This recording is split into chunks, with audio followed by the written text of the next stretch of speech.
Welcome. You're watching a Indus Afghan Special, a day which will go down in history once again.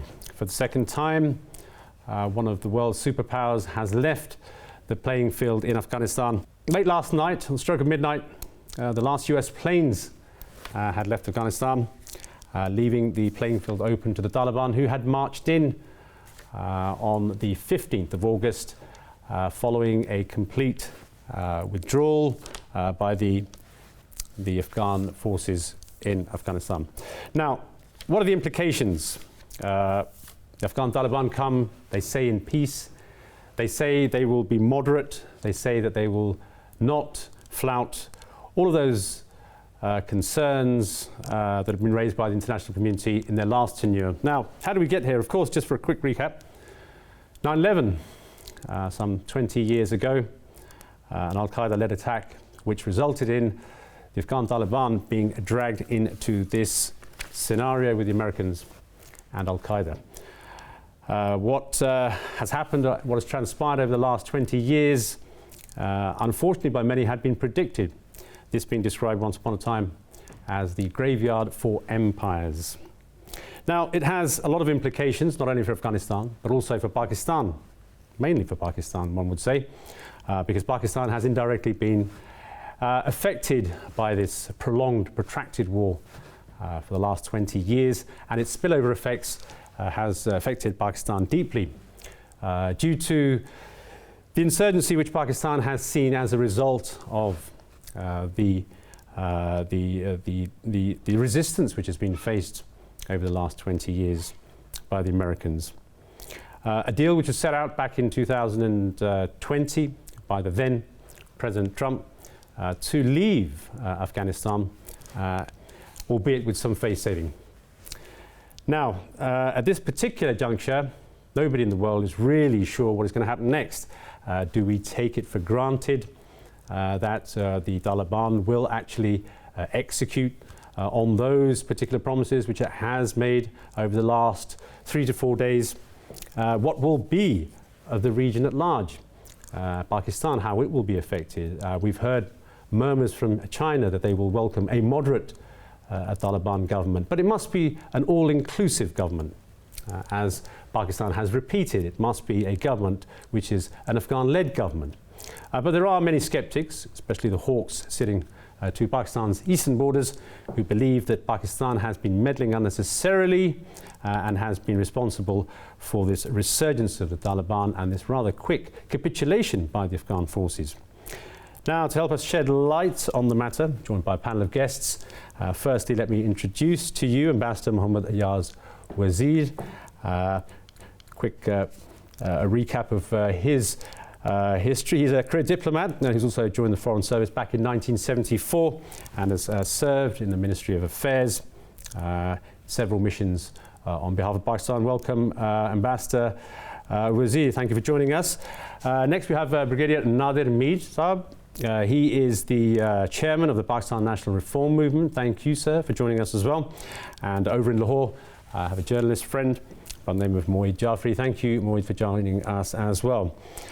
Let's just get over to Ambassador Wazir to begin with, sir. Of course, in many ways, as I said in my intro, something that had been predicted for many, many years, that this once been described as a graveyard of empires, has seen the United States and obviously its allies forced would be probably the best way to describe it, forced out of Afghanistan.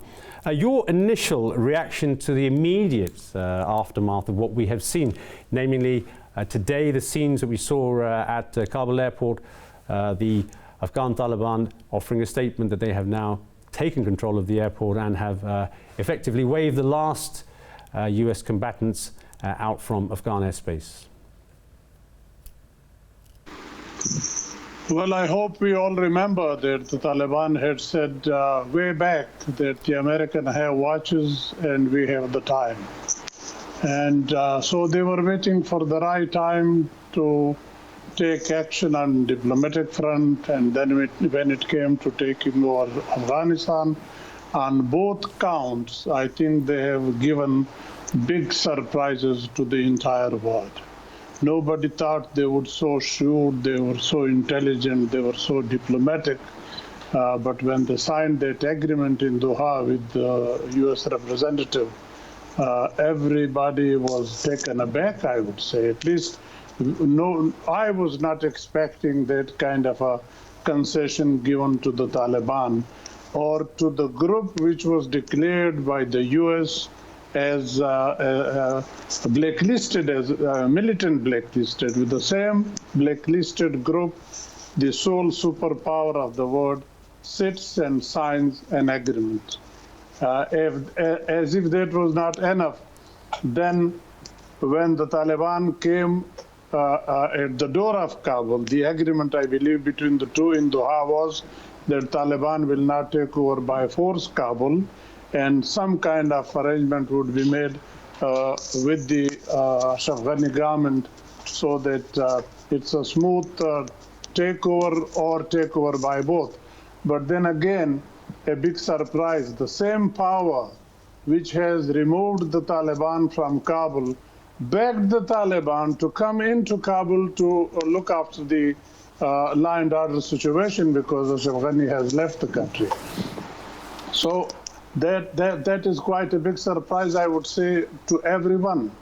And America, whether they accept it as a defeat or not, everybody else considers it not only a defeat, but something much bigger in store for the sole superpower in the days ahead. When it comes, nobody knows, but something will certainly happen because this has greatly impacted the Americans politically. Absolutely. Well, I mean, we've seen on both sides of the divide in the US of the decision to what many have been describing as a hasty retreat. But of course, this was all outlined by former President Trump. Just want to cross over now to Moayyed Jafri, just to get your sort of take on how the international, the media, and particularly international watchdogs and various different organizations have been viewing this rather liquid takeover, one could say. Straightforward, it seemed very much 15 days it's been, but we're still without an interim government in Kabul, so to speak.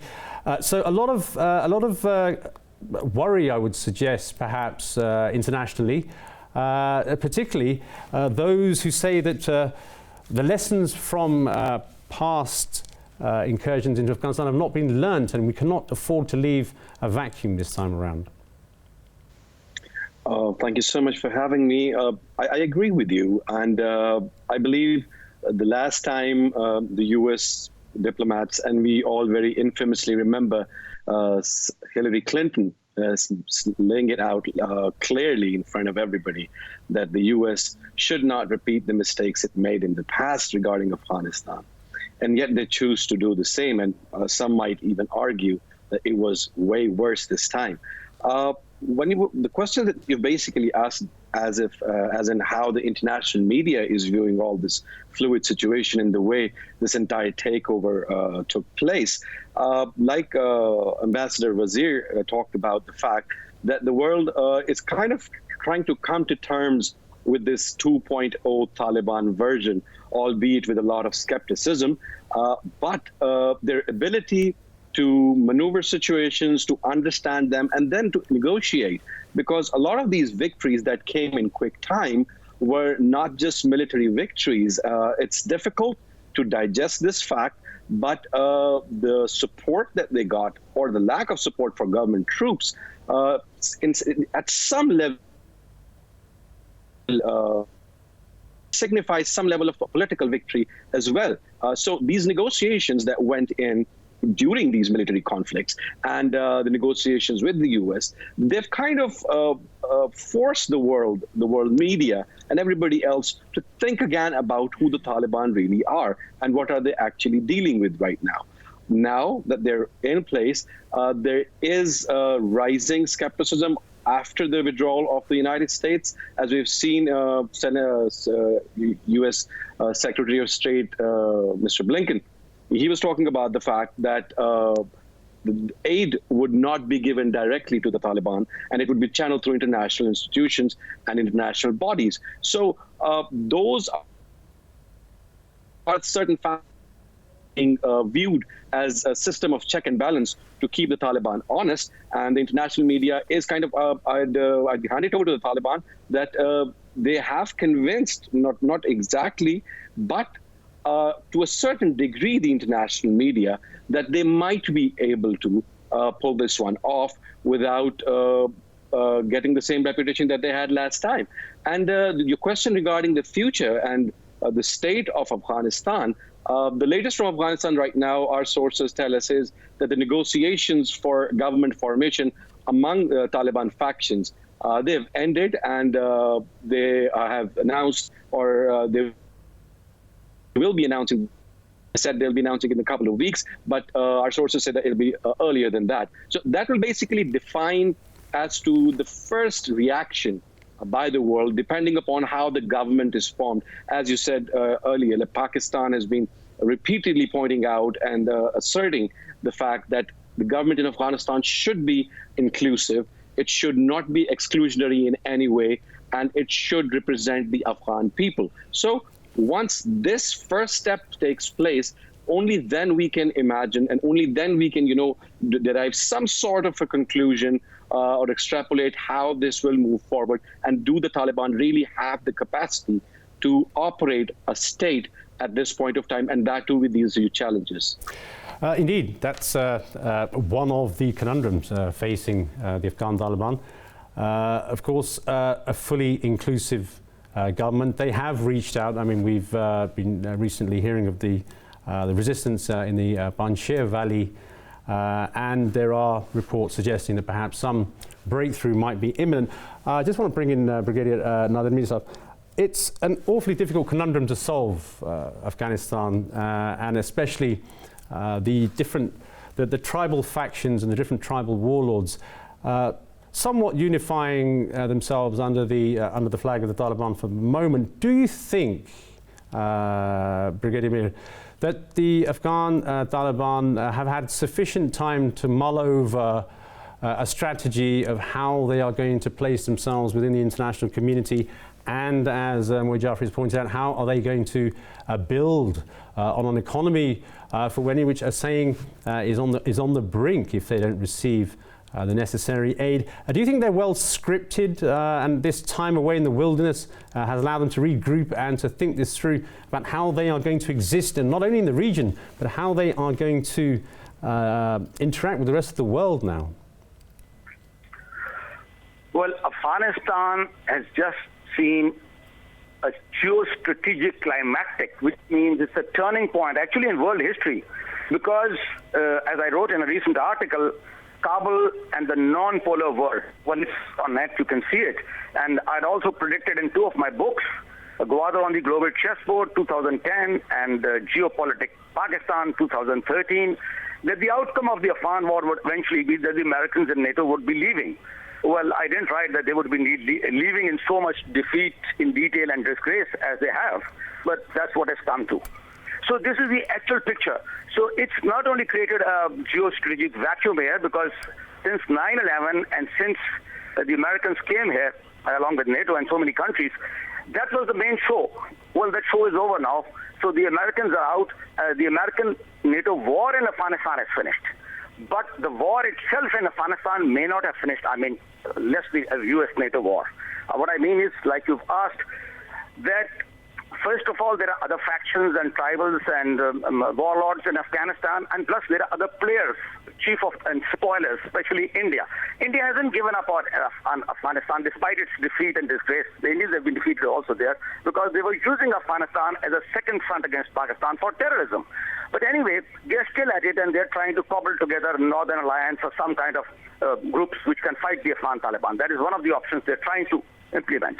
Failing that, they will try to go to some other limits like ISIS, Daesh, whatever. So what I'm trying to say is that while all that is happening, we in Pakistan have to first ensure, which the army chief has also rightly said, that our western border, Pakistan's western border, northwestern border, is safe and secure from the terrorism which was emanating because there was a hostile regime in Kabul supported by Delhi. So that's the first point as far as Pakistanis are concerned. And secondly, of course, we want stability and peace in Afghanistan for the larger interest of the Afghan people who have suffered in the last 40, 50 years since the Soviet invasion. And also because, geoeconomics can take place, and I wrote my book, Gwadar on the Global Chessboard, and Gwadar can be linked all the way to southern Russia and Central Asia and all that.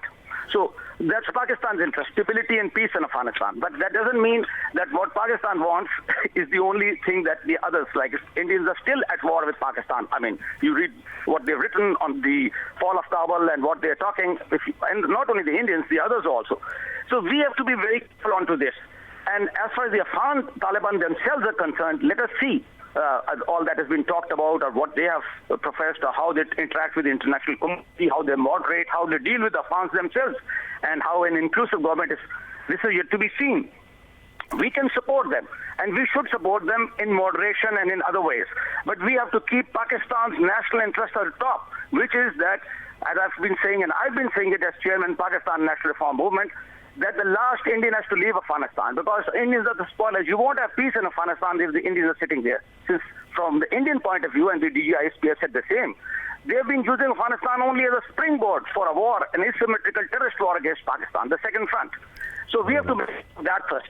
And also, the next thing is, we have to tell the Chinese and the Afghan Taliban both what the Indians are up to, I mean, both in Afghanistan and killing Chinese in Pakistan, so that the Chinese and the Afghan Taliban also deal with the Indians. Besides, hold that thought there, Brigadier Mir, because I want to actually take the discussion forward in that direction, as well as to the regional context. We'll come back to Pakistan, and of course the implications for Pakistan and what Pakistan will be facing perhaps in the coming days. But if we just go through some of the key players in the region, I'll come back to you, Ambassador Wazir Saab.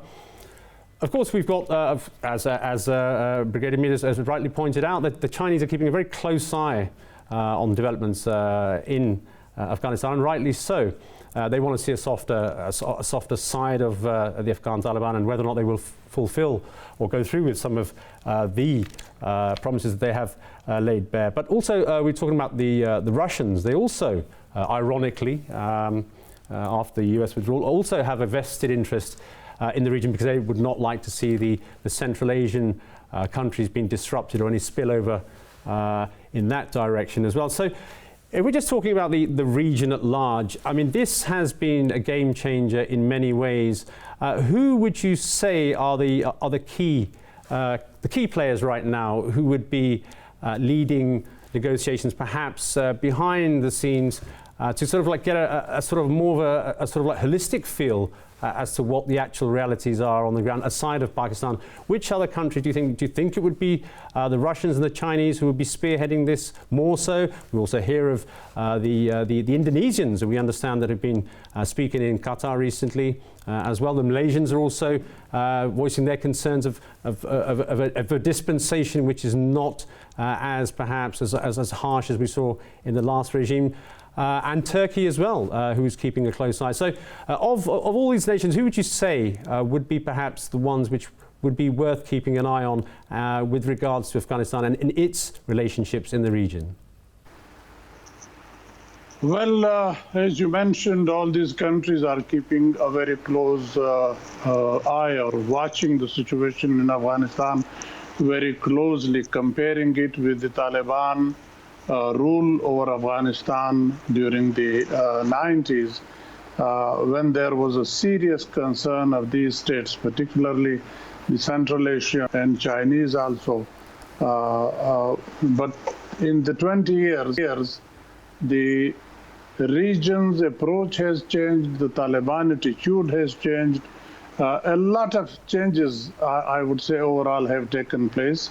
The situation cannot be taken back to 90s, when Soviet were considering the Taliban as almost the enemies, or Iran obviously coming almost to attack the Taliban to take revenge for the killing of their diplomats in Mazar-e-Sharif. So the situation has totally changed. I would say the Taliban have changed also their approach to within Afghan, dealing with the people within the country, and its approach with the immediate neighbor and in the region or the world as a whole. We have seen their delegations visiting all these countries, Moscow, Iran, Central Asia, China, reassuring the countries that our country will not be used for any activity against you. Because Chinese concern obviously was for this Xinjiang province from the ETIM not to get stronghold within Afghanistan to be a problem tomorrow for them. And similar situation, Russia in a way thought for its backyard in the Central Asia that the militarism may not be exported to these places. So there also an assurance was given that we have no international agenda or anything with regard to spreading of Islam or our system, whatever outside of Afghanistan. And similar assurance were given to Iran. So the approach has that way changed. Now, all these countries, they want Afghanistan to be in peace. They want the return of peace to Afghanistan because in peaceful Afghanistan, their purpose is served much better than in a troubled Afghanistan. But there are other countries also seriously interested. The one has just left yesterday. Today was the last day for them to vacate it. It has left Afghanistan physically, but it has already declared that we are not washing off our hands from Afghanistan. We would be looking after our interest over there carefully. Of course, that's understood, Brigadier Wazir, that the Americans they would still have a close eye on the remnants of what is going on in Afghanistan. If you permit me, sure, I've not finished what I was going to say. If you permit me to conclude. Sure. Go ahead, sir. Sorry. Well, the Americans have deep interest, not only in Afghanistan, but in the region also. Want to contain China, want to keep an eye on Pakistan also. So that can be done in a troubled Afghanistan better than a peaceful Afghanistan. Similarly, India has deep interest in this region. It has invested a lot of money, around $3 billion in Afghanistan. So that would also like to carry forward or to carry on with the activities that our colleagues or friends just mentioned they were doing from Afghanistan against Pakistan. But now when peace returns, those militant elements will not be allowed to use Afghanistan. But my condition for that is it will be done only if a government which is acceptable to all the Afghans is, say, brought by the Taliban after having such long consultation with the other ethnicities, with the other leaders. It should be a government, as they say, of all-inclusive. Other ethnicities should be represented, women should be represented. So if that government comes in, then Afghans will accept, then the world body should accept, then peace will return. If there is a problem in that, or if that type of a government is not, say, formed, then I'm afraid things would not sail smoothly. And unfortunately, Afghanistan would be heading towards a problem again. And of course, let me quickly bring in Moayyed Jafri. I mean, Moayyed, the other two guests have touched upon one of the biggest spoilers in the region, and that would obviously be those sat on the eastern border who have, as correctly pointed out, have had a huge stake in Afghanistan over the last decade or so, particularly in terms of their investments, in terms of their infrastructural investments more so. So it's understandable that India would be, as they always do, one would say, be beating their chests over this. But largely, I mean, how far do you think this has been a sort of a setback for India, given the fact that it was relying heavily on keeping Pakistan's western borders in turmoil, and as we have seen, the infiltration by their spy agency deep into Balochistan as well. I mean, how do you think there could be a possible a possible retort by India, albeit in a very, very sort of like proxy shadow way, but this time perhaps in more of a lethal and deadly way, maybe because they are all in and all out now, as like the Americans are, in a way? Absolutely, and we're already seeing those ripples in the region. Today, LOC ceasefire was once again violated. One of Pakistani soldier or Pakistani civilian was martyred. This basically happened today. So when we talk about the unceremonious exit of the United States from Afghanistan, if you will, the second biggest loser in this game, if you were to call it, is basically India. And what portrays it clearly is the narrative that India has been selling. They've been all over the place with their understanding of the issue, even with their blame game. If you monitor Indian media and the way the discussion is being had in the Indian media, which is obviously, and especially mouthpieces which are known to represent the Indian state, they first blamed Pakistan for creating Taliban as their proxy and then taking over Afghanistan. And then they said that Pakistan basically is funding ISKP. Russia, once again, like today, the Russian foreign minister and the spokesperson said that the West should lead an international global conference to create economic opportunities to rebuild Afghanistan. So if you look at the past of, I'm sorry, I'm taking a little bit of time here, but we need to understand this point, that this can very clearly be seen in the scope of the Build Back Better paradigm versus the BRI paradigm, where India being the part of Quad and now becoming an increasingly strong ally of the United States would most probably play its role to thwart a possibility where Afghanistan is congenial enough to shoulder or to support part of the BRI. And Pakistan, as we all know, has multiple MOUs and pacts made with Central Asian states, which cannot be completed unless we have a stable and peaceful Afghanistan and a government in Afghanistan which is not inherently opposed to Pakistan's interests. So once a peaceful government in Afghanistan is in place, all these factors would play out, and they would play out against two major players. That is, the Western countries led by the US, because that is going to strengthen China, which the US has now clearly stated as its policy it views as enemy number one and competition number one, and number two, India, because if that plays out, Pakistan's economy would grow substantially, and so would China. And no country, if India sees Pakistan as its enemy, it wouldn't want to see Pakistan's economy growing and the country stabilizing even more. So it's basically an economic war more than it's that of a security situation by the end of the day, which makes it very probable that India is not just going to sit on it. It is most probably going to try to do all in its, all in its power to stop this from happening. Now, let's see to what ridiculous lengths can it go. It is proven in the past that it can be really, if you forgive the expression, stupid when it comes to the use of force, which has the dangerous potential of destabilizing the entire region. But let's just hope that the Indians, take a more sane step and try to understand the sensitivity of this matter going forward. Absolutely right. We're going to take a short break here, and coming up on the other side, I would like to just take a look at some of the other intricacies of what's going on in Afghanistan. One of the primary objectives of all four of the presidencies who have been in and out of Afghanistan has been the elimination of Al-Qaeda. And we've seen in the recent past, especially when we look at the Syrian war, of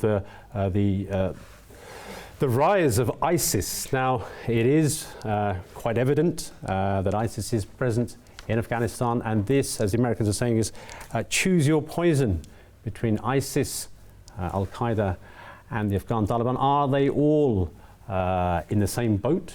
as they say. We'll have that and a little bit more after this break. Do stay with us.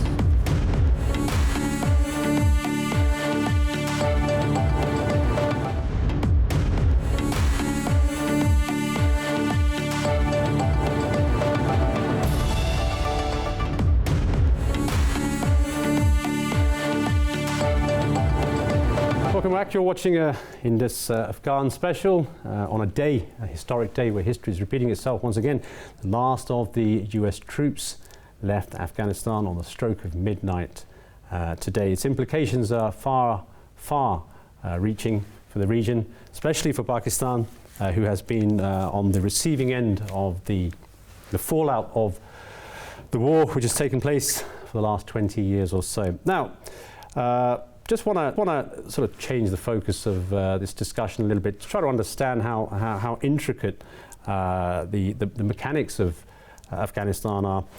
There are now reports that ISIS, which to some degree had been dismantled by the US and the Allied forces as the Syria war was unfolding, has found its footholding by the name of ISIS-K, which exists, and it is understood that they themselves are at loggerheads with the Afghan Taliban. The Afghan Taliban, of course, want to stamp their authority, and now, obviously, we have the third player in all of this, which is Al-Qaeda, which the Americans say has been dismantled, and largely following the elimination of Osama bin Laden. So Afghanistan itself finds itself in turmoil to a certain degree. Whether or not the Afghan Taliban can reach out reconciliatory ways to ISIS or not remains to be seen. So let me just cross over now to Ambassador Wazir to shed some more light on this. It's an awfully difficult cauldron that has been bubbling over in Afghanistan for some time now, and this troika of the Taliban, of ISIS and Al-Qaeda still somewhat, or remnants of, remain. How do you see this playing out in the days to come? We've seen, of course, recently the Americans carried out a drone strike recently of what they described as ISIS-K targets within Afghanistan. Afghanistan's Taliban responding, saying it's been a breach of Afghan sovereignty. So is it a question of putting a foot forward and two steps backwards in many ways, because now we have a situation where ISIS-K now seems to be leading the charge to make some headway in this region. And if that seems to be the case and they're hurting American interests far overseas, this could spell more trouble for the region.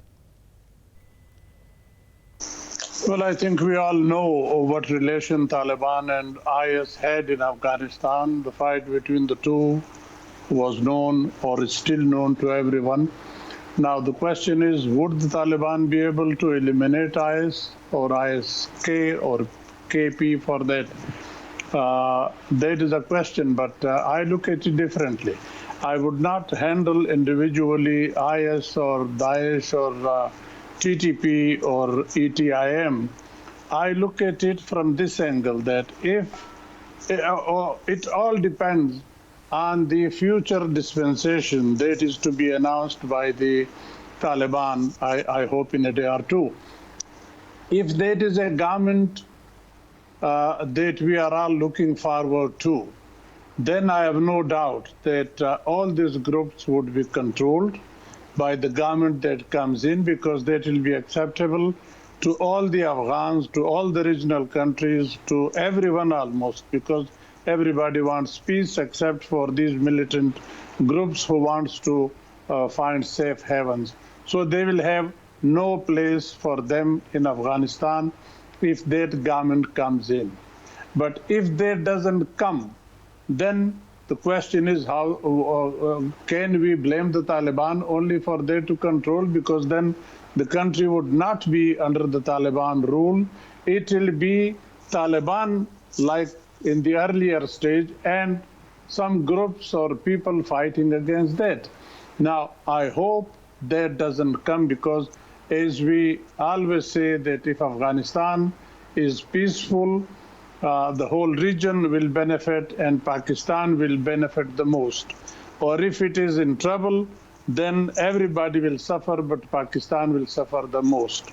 So similarly now is the situation where Pakistan has very good opportunities, good implications for Pakistan, positive implications for Pakistan, and unfortunately, if it turns bad, then negativity is also there.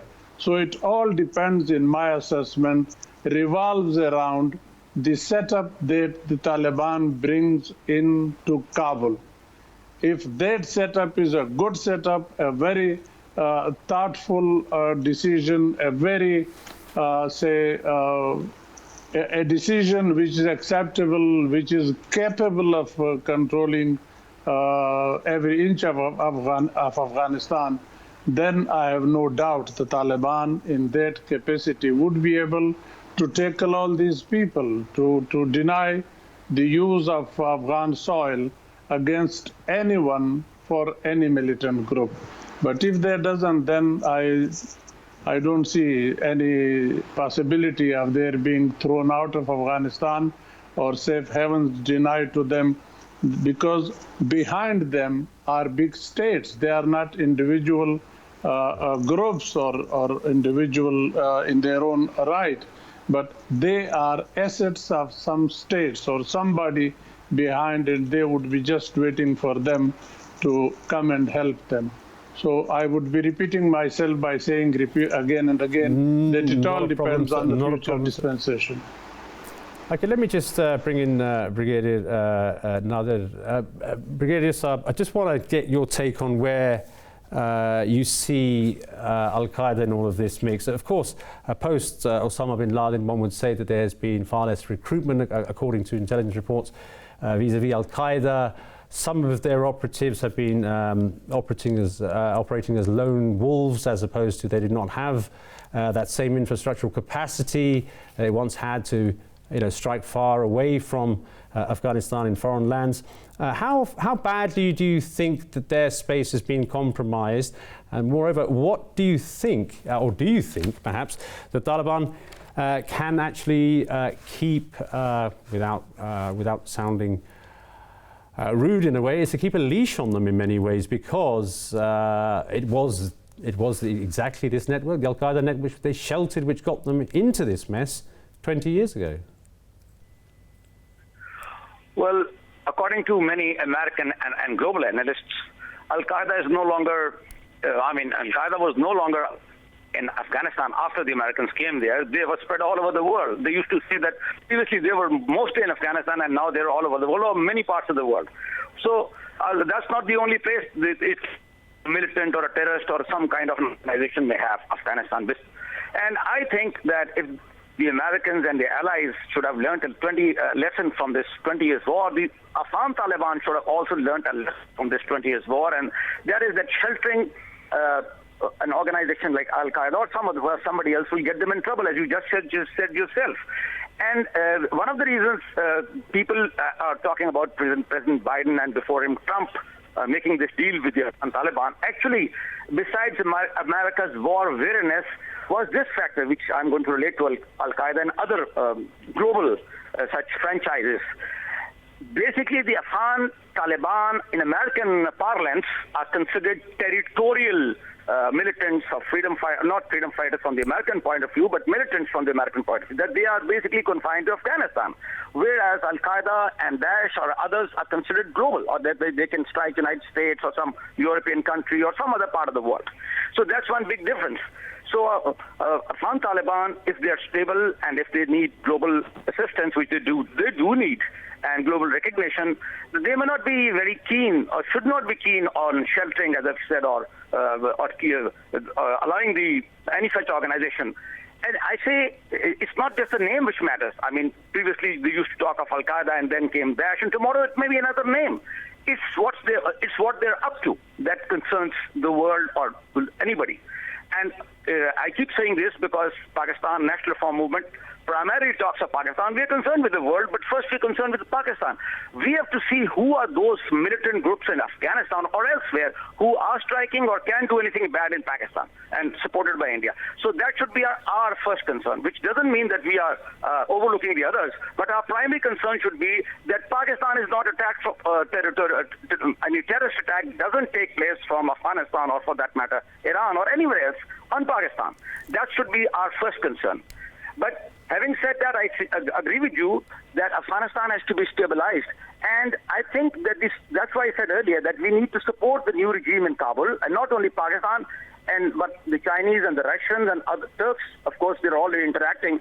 But I go to the extent of saying, for this reason that you just mentioned, that even the Americans and the Western allies who previously, and I wrote it in my books, who previously were relying on geostrategy, that is, they were using the military instrument in Afghanistan, now need to come through geoeconomics or from the economic side to stabilize Afghanistan so that such groups or such things which bring about such big wars like global war on terror and all that, they do not get space in Afghanistan. Absolutely.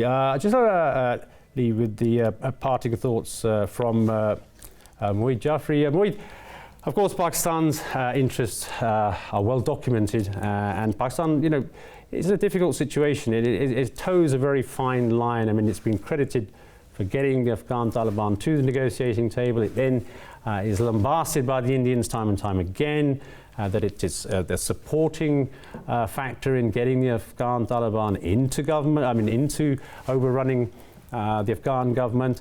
How difficult is Pakistan's role now, do you think, given the context of what has happened? I mean, it requires a very, very, very delicate balancing act to prevent the likes of TTP Pakistan from finding their way back into Pakistani soil, and that the Afghan Taliban do, to some degree, recognize the TTP. How important is it that Pakistan's negotiations with the Afghan Taliban are not misconstrued to be too overly or overtly supportive of the Afghan Taliban regime if and when Pakistan formally does recognize it?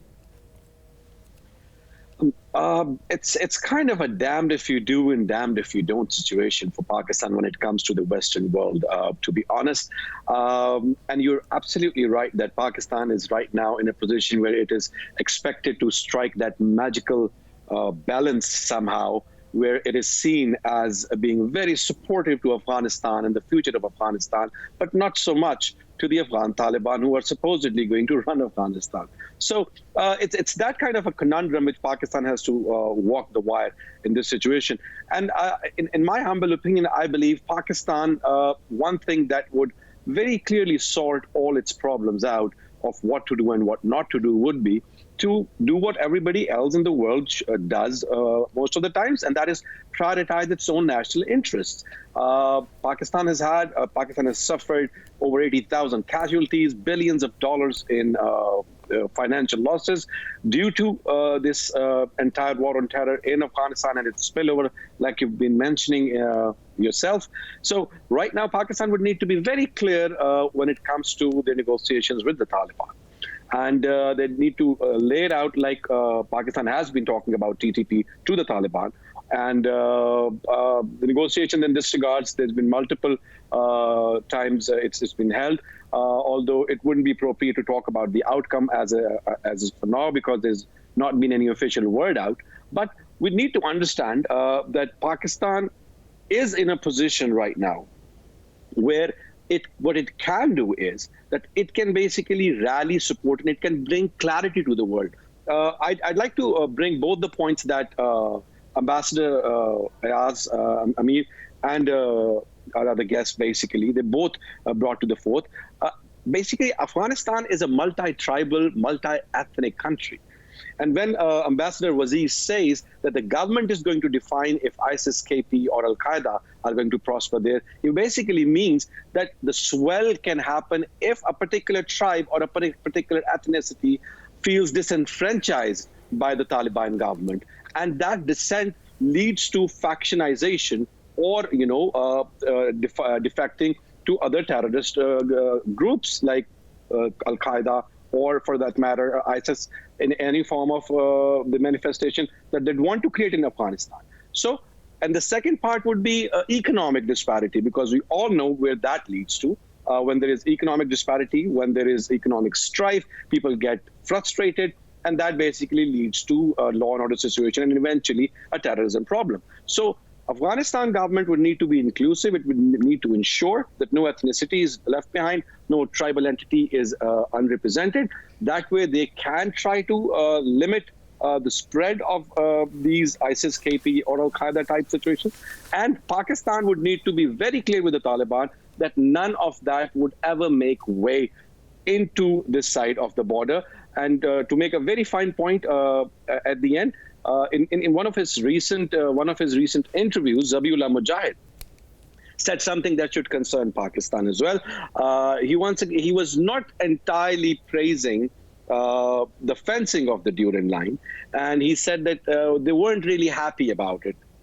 He didn't outrightly condemn it or said that they were not, they would want it to be pulled down, but they said that they believe that it's basically an overkill and it should not be there. So that is another challenge that Pakistan now faces regarding border infiltration, because we all know how the presence of miscreant actors exists in Afghanistan, not Taliban, but the spoilers, as both of our other honorable guests have been pointing out. So those can spill into Pakistan. It can create a wider problem. So Pakistan will need to be very smart when dealing with the Taliban, and we all have seen how smart and at negotiations Taliban have been in the past. So we need to keep them honest as well. There shouldn't be any over-exuberance when it comes to the fact that, yes, we have avoided a second stretch on our western borders by eliminating the threat of the Ghani government and New Delhi's cahoots and collaboration together against Pakistan. But we'll also need to be mindful when it comes to how Taliban move forward with their aspirations, and if those could collide with Pakistan's national interests. Okay, thank you very much, Moayyed Jafri, for joining us from Lahore. Brigadier Nadir Mir, the chairman of the Pakistan National Reform Movement, thank you for your time, sir, and Ambassador Ayaz, Wazir, thank you for your time as well. Indeed, lessons for everybody, lessons for the superpowers of this world who, once again, have been forced to leave with their tail between their legs, as often described. But however, I think the biggest challenges are for the people of Afghanistan themselves. Who do they elect? Who do they choose as their representatives? And whether or not the Afghan Taliban can actually formulate what everybody is talking about, is that inclusive Afghan-led government to bring regional peace and to bring prosperity to Afghanistan. This conundrum still remains unsolved. Till next time, I'm your host, Addiel Sabir. You've been watching an Indus Special on Afghanistan. Thank you for watching.